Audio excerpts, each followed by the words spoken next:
sahabat Charis of Christ Community Church. Dimanapun Anda berada hari ini, saya pastikan bahwa kita diberkati oleh Tuhan. Pagi hari ini kembali bersama dengan saya, hambanya Pendeta Roy Lengkoan, dalam program Grace Everyday. Biarlah anugerah dan kasih dari Tuhan boleh menjadi bagian kita hari lepas hari. Firman Tuhan pagi hari ini di dalam Amsal pasal yang ke-18 ayat 21. Amsal 18 ayat 21, demikian kata firman Tuhan, hidup dan mati dikuasai lidah. Siapa suka menggemakannya akan memakan buahnya. Lidah manusia itu digunakan untuk berbicara, untuk makan dan mencicipi rasa. Tanpa lidah seseorang akan sulit dimengerti saat dia berbicara. Tanpa lidah yang sempurna, maka seseorang akan sulit berkomunikasi. Selain itu, saudara yang diberkati Tuhan, Tuhan menciptakan lidah dengan maksud agar manusia dapat memujinya, dapat menyembahnya, dan berkata-kata kepadanya. Bahkan dengan lidah, kita boleh berbicara, kita boleh berkomunikasi dengan sesama kita. Yakobus dalam suratannya kepada jemaat-jemaat yang ada pada masa itu, bahkan kepada setiap kita hari ini, dia memberitahukan kita tentang lidah, bahwa walaupun lidah itu adalah anggota kecil dalam tubuh, namun dapat membegahkan perkara-perkara yang besar. Lidah bagaikan api, kata Yakobus, yang dapat membakar hutan yang lebat. Ia bahkan sesuatu yang sangat buas, bahkan terlalu sulit untuk dikendalikan. Itulah sebabnya di dalam Amsal, dalam firman Tuhan memperingatkan kita bahwa Amsal 13 ayat yang ke-12, siapa yang menjaga mulutnya memelihara nyawanya, siapa yang lebar bibirnya akan ditimpa kebinasaan. Hati-hatilah kita berbicara. Kita semua digambarkan, boleh saya katakan, seperti kaca di depan kita.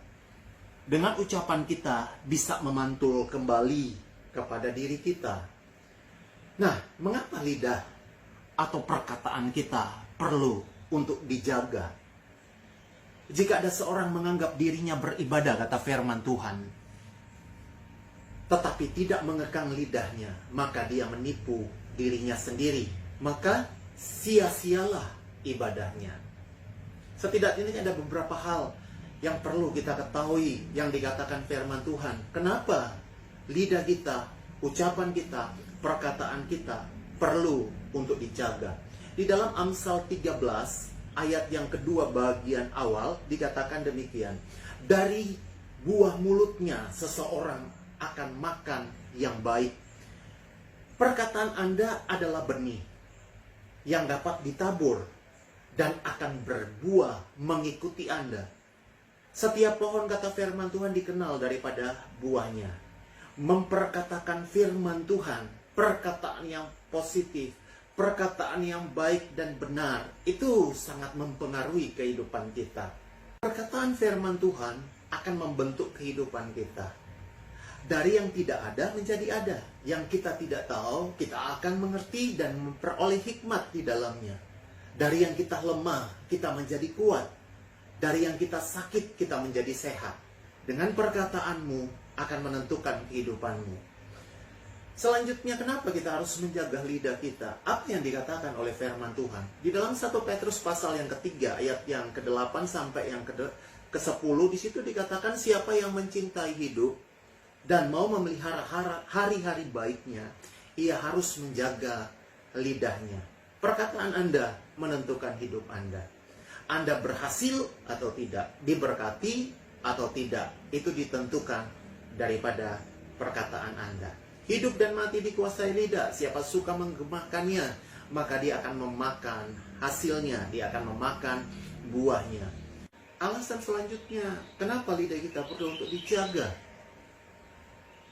Alkitab bilang di dalam Matius pasal 12 ayat 36 sampai ayat yang ke-37, di situ dikatakan setiap kata-kata yang sia-sia yang diucapkan orang harus dipertanggungjawabkan pada hari penghakiman. Karena menurut ucapanmu engkau akan dibenarkan, dan menurut ucapanmu pula engkau akan dihukum. Oleh sebab itu, saudara yang diberkati oleh Tuhan, perkataan kita selama hidup merupakan bagian penting dari kehidupan. Seperti apa kita ingin hidup, baik di hari ini maupun di hari yang akan datang, di hari esok, sangat-sangat ditentukan daripada setiap perkataan ucapanmu di hari ini. Ketaatanmu di hari ini menentukan berkat di hari esok. Perkataanmu hari ini, ucapanmu hari ini sangat menentukan berkat atau sebaliknya di hari esok. Saya percaya kita semua akan senantiasa diberkati oleh Tuhan di tengah-tengah situasi keadaan yang sulit sekalipun di hari-hari ini. Ucapkanlah berkat, sampaikan berkat, perkatakanlah berkat, bahkan di tengah-tengah situasi dan di tengah-tengah pandemi di hari-hari ini. Dan biarlah kita tetap stay di rumah, tetap jaga hati kita, jaga hidup kita, dan tetap kita selaras dengan kebenaran firman Tuhan. Tuhan Yesus memberkatimu, memberkati kita semua. Sukses dan diberkati di sepanjang hari ini untuk apapun yang kita kerjakan, baik di rumah ataupun yang masih ada di luar rumah untuk bekerja. Tuhan memberkati. Mari kita berdoa. Ya Tuhan Yesus, terima kasih untuk pagi hari ini. Firman-Mu meneguhkan kami bahwa sungguh hidup dan mati kami itu sangat ditentukan oleh perkataan kami, sangat ditentukan oleh ucapan kami. Biarlah selaras dari hati kami yang paling dalam dengan perkataan kami. Kami memuji, kami menyembah, bahkan kami berkata-kata yang baik dan benar di hadapan Tuhan dan manusia. Berkati kami hari ini dalam nama Tuhan Yesus Kristus. Haleluya. Amin. Shalom. Tuhan Yesus memberkati. Amin. Ku mau hidup seturut kehendak-Mu, mengerjakan keselamatan yang telah Kau beri. Biarlah hidupku menjadi jawaban bagi setiap orang yang membutuhkan. Ku mau bercahaya bagaikan bintang-bintang, di tengah kegelapan terpancar terang kasih Tuhan.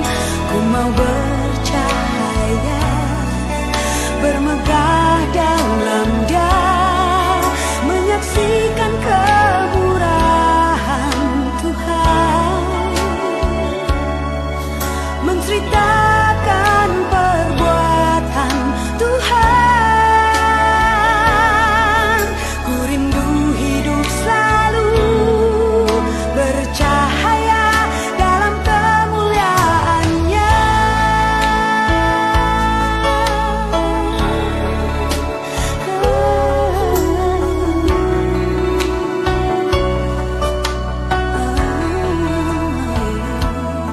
Oh, setiap harga yang harus ku bayar telah menjadikan aku dewasa dalam-Mu.